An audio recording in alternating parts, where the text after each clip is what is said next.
जाहिर सी बात है, और नई नई पार्टियां भी आना चाहती है महागठबंधन में। सीट 243 ही है। एक बात, सीट की बात तो बाद में है।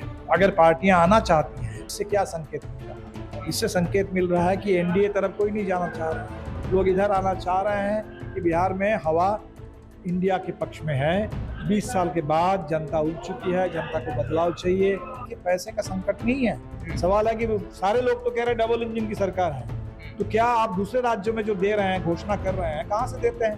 कहाँ से देते हैं? झारखंड में जो पैसा मिल रहा है, कहाँ से मिल रहा है? चिराग पासवान कह रहे थे, मैं सुना कि अगर मेरे दल के किसी नेता ने ऐसा कहा होता तो हम तो उनको पूरी पार्टी से हमेशा हमेशा के लिए बाहर। नमस्कार, आप लाइव सिटीज देख रहे हैं। आपके साथ मैं हूं वसीम खान। फ्रेम में आपको सीपीआई-एमएल के कद्दावर नेता, राष्ट्रीय महासचिव दीपांकर भट्टाचार्य जी दिख रहे होंगे। देखिए, बिहार में चुनाव है और चुनाव से पहले भी ग्राउंड जीरो पर दीपांकर भट्टाचार्य बिहार के हर एक जिलों में पद यात्रा कर चुके हैं। और देखिए, अब तो महागठबंधन में कोऑर्डिनेशन कमेटी का गठन हो गया है, मगर दिल की बातें दिल ही जाने, या जाने खुदा। ये महागठबंधन का यह जो लाइन है वो अभी महागठबंधन के नेता फॉलो कर रहे हैं, क्योंकि सीटों को लेकर के महागठबंधन में अंदर खेमे क्या बात हुई है, यह महागठबंधन के किसी भी नेता से अगर सवाल पूछा जाए तो सवाल का जवाब 243 सीट मिलता है। दीपांकर जी, तमाम महागठबंधन के नेता अब एक मंच पर आ चुके हैं। कोऑर्डिनेशन कमेटी का गठन हो, ये पहले से आप लोगों की मांग रही है, मगर समय समय पर जो नेता बयान दे रहे हैं, मुकेश सहनी ने कहा कि भाई तेजस्वी यादव सीएम होंगे, हम डिप्टी सीएम होंगे, 60 सीट की बात। आप लोग भी कहते रहे कि भाई ग्राउंड जीरो पर हमने संघर्ष किया है, हमारा स्ट्राइक रेट बेहतर है। तो अब जब कोऑर्डिनेशन कमेटी का गठन हो गया है तो इस पर तो मंथन जरूर होगा। कोऑर्डिनेशन कमेटी की अभी मेरे ख्याल से 2 बार बैठक हुई है, तीसरी बैठक होने वाली है, जल्दी बैठक होगी। जिलों में भी तय हुआ था कि किसी राज्य स्तर पर नहीं, जिलों में भी समन्वय समिति बने, नीचे तक बने, प्रखंडों में बने। और मेरे पास जो सूचना है, ये प्रक्रिया काफ़ी आगे तेजी से बढ़ रही है। बहुत सारे जिलों में ऐसे कमेटियों का गठन हो चुका है।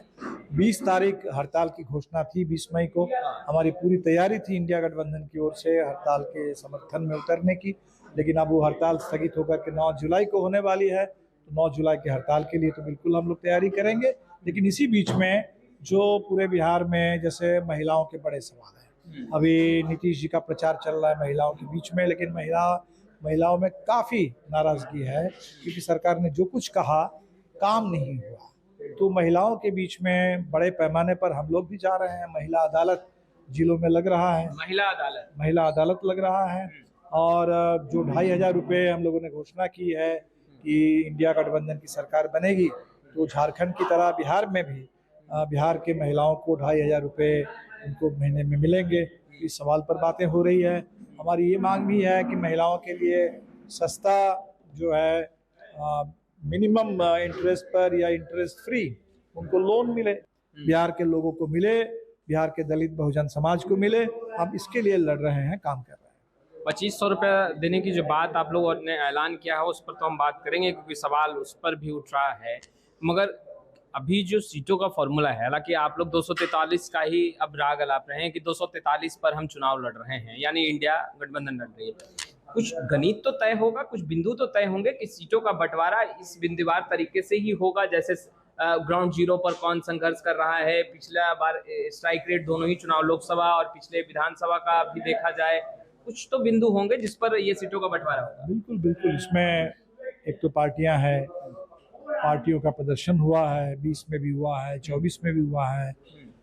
आज के डेट में बिहार की जनता क्या चाहती है वो सवाल है, मुद्दे हैं। तो जाहिर सी बात है, और नई नई पार्टियां भी आना चाहती है महागठबंधन में। सीट 243 ही है। एक बात, सीट की बात तो बाद में है। अगर पार्टियां आना चाहती हैं, इससे क्या संकेत मिल रहा है? इससे संकेत मिल रहा है कि एनडीए तरफ कोई नहीं जाना चाह रहा है।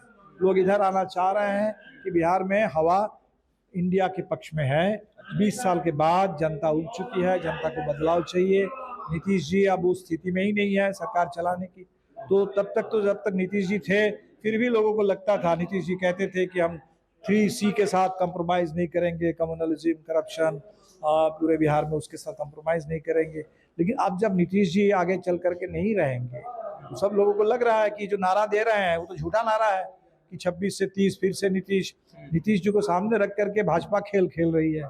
तो भाजपा जैसे उड़ीसा में उसने खेल खेला, जैसे उत्तर प्रदेश में उनका बुलडोजर राज चल रहा है, तो भाजपा क्या चाहती है बिहार में? इसीलिए तो एक्टिव हैं दीपांकर जी। कल देखिए 61 डीएसपी का तबादला हो गया, इधर से उधर कर दिया। वो तो कर रहे हैं, लेकिन नीतीश जी जब जो भी जा रहे हैं, बोल रहे हैं, लोगों को तो बिल्कुल लग रहा है कि ठीक नहीं है, ठीक नहीं है, उनकी स्थिति ठीक नहीं है, ये बिल्कुल लग रहा है लोगों को। और इसीलिए ये नीतीश जी को सामने रख करके लोग जो भी बोल दें, लोग बात समझ रहे हैं कि इसके पीछे भारतीय जनता पार्टी का कोई बड़ा खेल है बिहार को लेकर के। 2500 खेल ना हो।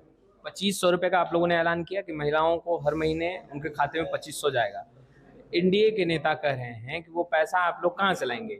सरकार का बजट आप लोग जानते हैं, बिहार का बजट। इसका मतलब वो देखिए, जिस समय हम लोगों ने कहा था कि 10 लाख हम लोग देंगे, उस समय भी तो ये कह रहे थे कि कहाँ से देंगे, बजट में पैसा नहीं है। तो अब उसके बाद जब हम लोग देना शुरू किए, तब मोदी जी हमारे नीतीश जी उस तरफ चले गए, लेकिन देना तो हम लोग शुरू कर दिए थे, करीब 5 लाख। वही हम कह रहे हैं कि पैसा, देखिए पैसे का संकट नहीं है। सवाल है कि सारे लोग तो कह रहे हैं डबल इंजन की सरकार है, तो क्या आप दूसरे राज्यों में जो दे रहे हैं, घोषणा कर रहे हैं, कहाँ से देते हैं? कहाँ से देते हैं? झारखंड में जो पैसा मिल रहा है, कहाँ से मिल रहा है?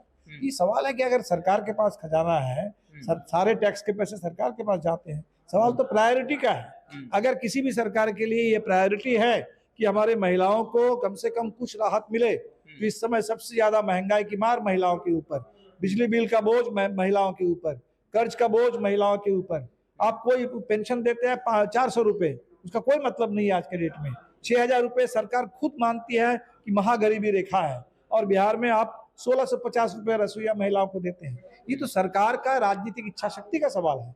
अगर आपकी राजनीतिक इच्छा शक्ति हो कि हम जनता को मिनिमम राहत देंगे, उसकी गारंटी करेंगे, सरकार के पास जो खजाना है वो सबसे पहले गरीबों के लिए समर्पित है, मेहनत कशों के लिए समर्पित है, महिलाओं के लिए समर्पित है, तो बिल्कुल किया जा सकता है, तो कोई सवाल ही नहीं है। और अगर ये सवाल कोई उठा रहे हैं, इसका मतलब उनके मन में महिलाओं के प्रति, गरीबों के प्रति कहीं कोई संवेदना नहीं है। उनके लिए सरकार या सरकार का खजाना वो सिर्फ लूट के लिए है, और वो सिर्फ बड़े बड़े कॉर्पोरेट के लिए है। कोऑर्डिनेशन कमेटी की बैठक के बाद हमने देखा है महागठबंधन नेताओं के सुर बदले हैं, और खासतौर पर दीपांकर जी आप लोग कह रहे हैं 243 सीट, मगर समय समय पर इच्छा तो जाहिर नेता कर ही रहे हैं। मुकेश सहनी 60 सीट की बात जिक्र लगातार कर रहे हैं। वहीं पप्पू यादव ने बीते दिनों बयान दे दिया कि कांग्रेस को 100 से अधिक सीटों पर चुनाव लड़ना चाहिए, और खासतौर पर कोसी और सीमांचल के जो इलाके हैं वहाँ कांग्रेस बहुत मजबूत है, अगर जीतना है तो कांग्रेस को उन सीटों पर लड़ना होगा। तो लड़े, उसमें क्या है, पार्टियां मिल के तय करेंगे।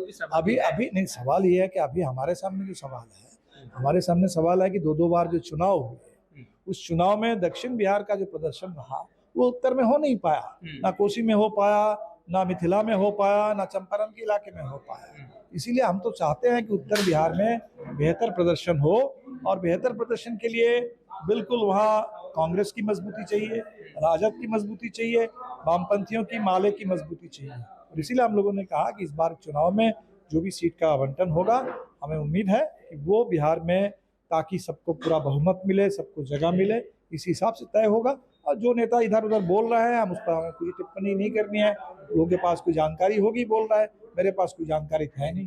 आप लोग तो पहले भी कहते रहे कि 2020 में अधिक सीटें कांग्रेस को मिल गई थी, जिसके कारण 2 कदम पीछे रह गए सत्ता के दहलीज से। अब तो आंकड़ा बता रहे, कहने हमें अलग से कहने की तो जरूरत नहीं, वो आंकड़े बता रहे हैं। तो इस बार मंथन होगा उस पर? बिल्कुल होना चाहिए, बिल्कुल होना चाहिए। चिराग पासवान और नीतीश कुमार मुलाकात करते तस्वीरें आई, और फिर चर्चा तेज हो गई कि एनडीए अटूट हो गया और 2020 वाला खेल इस बार नहीं होगा नीतीश कुमार के साथ। अभी तो हम चिराग पासवान का एक बयान सुन रहे थे। मध्य प्रदेश में जो भाजपा के मंत्री कुंवर विजय शाह, जिन्होंने सोफिया कुरैशी के बारे में बहुत भद्दी टिप्पणी की, उनको आतंकवादियों का बहन बताया, और चिराग पासवान कह रहे थे, हमने सुना कि अगर मेरे दल के किसी नेता ने ऐसा कहा होता तो हम तो उनको पूरी पार्टी से हमेशा हमेशा के लिए बाहर कर देते। तो सवाल है कि चिराग पासवान ने कहा कि हम छोटे दल हैं एनडीए में, तो मेरी ज़्यादा दिलचस्पी इसमें है कि चिराग पासवान जी जब समझते हैं कि ये गलत बयान हुई है, तो वहाँ एनडीए गठबंधन में बात होनी चाहिए। दूसरा सवाल है कि आज पूरे देश में लगातार संविधान के ऊपर हमले हो रहे हैं, बाबा साहब अम्बेडकर के ऊपर। अगर कुंवर विजय शाह ने सोफिया कुरैशी पर टिप्पणी की, अपमानजनक टिप्पणी अमित शाह ने की बाबा साहब अम्बेडकर को लेकर के संसद के अंदर, तो देखिए हमारी दिलचस्पी इस पर है। चिराग पासवान जी बिहार के दलितों के बारे में क्या सोच रहे हैं, दलित उत्पीड़ित है, संविधान इस समय खतरे में है, उसके बारे में क्या सोच रहे हैं। और ये जो पूरे देश में नफरत की भाषा बोली जा रही है, जिसके शिकार बाबा साहब अम्बेडकर भी हो रहे हैं, सोफिया कुरैशी हो रही हैं, इस नफरत पर रोक लगाने के लिए क्या सोच रहे हैं। बाकी लोग, पार्टियां अलग अलग हैं, सबके अपनी अपनी महत्वाकांक्षा है, वो अपनी जगह पर है, उस पर मुझे कुछ नहीं कहना है। नहीं, जब नीतीश और चिराग साथ आ गए तो 2020 में आप लोगों को कई सीटों पर फायदा हुआ था, क्योंकि चिराग पासवान ने उम्मीदवार खड़े कर दिए। एक गठबंधन में है, साथ तो रहना चाहिए। पिछली बार भी तो एक ही गठबंधन में थे। नहीं, जेडीयू ने जहां उम्मीदवार दिया था वहां चिराग ने भी दिया। कुछ जगह उन्होंने दिया था। अब वो इस बार भी क्या करेंगे मुझे नहीं मालूम, इसीलिए वो गठबंधन तो एक ही गठबंधन में है, केंद्र में तो एक ही जगह पर है, दोनों हैं, इसीलिए हम उनको एक ही मानते हैं, हम अलग नहीं मानते। सीएम फेस को लेकर महागठबंधन तेजस्वी यादव को इसलिए आगे नहीं करना चाहती क्योंकि जनता 2005 से पहले का दौर देख चुकी है, ये एनडीए के नेता कह रहे हैं। तो क्या यही रीजन है कि आप लोग सीएम फेस को लेकर? देखिए 2005 से पहले, ठीक है, 2005 से पहले, 90 से पहले वो भी जनता देख चुकी है, और 5 के बाद जो अब स्थिति बनी है, एक समय सुशासन की बात होती थी, बिहार की महिलाएं सुरक्षित है ये बात होती थी, अब जो महिलाओं के ऊपर बढ़ती है सुरक्षा, अब होली है बिहार में तो कोमल पासवान की हत्या हो गई, कोमल पासवान की हत्या हो गई और सरकार कुछ नहीं कहती उसको। तो हमें लगता है कि पूरे बिहार में महिलाएं असुरक्षित है इस समय, पूरे बिहार में आम लोग असुरक्षित है, और जो सरकार जो चल रही है वो लग रहा है कि अपराधियों की सरकार चल रही है। अपराधियों की? बिल्कुल, अपराधियों को बोलबाला है, पुलिस अपराधियों के आगे बिल्कुल कुछ नहीं कर रही है कहीं भी। तो बिहार में जब अपराध इतना बढ़ चुका है, भ्रष्टाचार इतनी चरम पर है, तो लोगों को 2005 और 1950 याद करने की क्या जरूरत है। दो लोग तो 2025 को लेकर परेशान हैं, जो आज जो स्थिति बनी हुई है।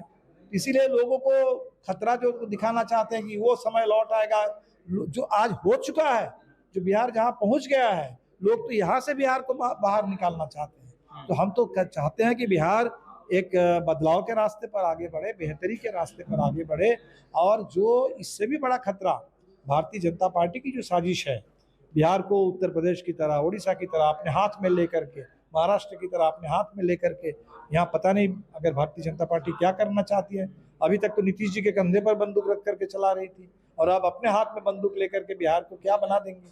इसलिए बिहार की जनता इसको लेकर के परेशान है, आतंकित है, और बिहार आगे सुरक्षित रहे और बदलाव और विकास के रास्ते पर आगे बढ़े, इसी के लिए हम लोग चुनाव में बिहार में सरकार बदलने के लिए आगे बढ़ेंगे, और मुझे लगता है कि जनता का पूरा साथ मिलेगा। आगे अगली बैठक कब है महागठबंधन की? अभी डेट नहीं तय है, लेकिन जल्दी हम लोग बैठेंगे। अभी जिलों में बैठकें हो रही है, और तुरंत फिर ये प्रक्रिया पूरी हो जाए तो हम लोग राज्य स्तर पर बैठेंगे। जहाँ तक चुनाव की बात है, निश्चित तौर पर ठोस तैयारी, वोटर लिस्ट से लेकर के बूथ के लेवल पर पूरी तैयारी चल रही है, और हम जैसे हमने कहा कि 243 सीटों पर तैयारी है, जहां हम नहीं भी लड़ेंगे उन इलाकों में भी माले की पूरी तैयारी रहेगी, माले की पूरी तैनाती रहेगी, ताकि वहां इंडिया गठबंधन जीत सके। ये मोदी बिहार आ रहे हैं, लगातार आ रहे हैं, चुनाव में ही तो आते रहते हैं। मोदी जी सिर्फ चुनाव लड़ने का ही तो एक काम करते हैं, देश तो चला नहीं रहे हैं। सरकार जो है, सरकार के सवाल जो उनसे जवाब पूछा जाता है उसका जवाब तो देते नहीं है। तो चुनाव के लिए मधुबनी आए थे पहलगाम के तुरंत बाद, और फिर आ रहे हैं, आ सकते हैं, लेकिन जनता तो सवाल करेगी, जनता के सवालों का जवाब दें। तो आपने सुना दीपांकर भट्टाचार्य जी को। फिलहाल इस वीडियो में इतना ही। आपका बहुत बहुत शुक्रिया।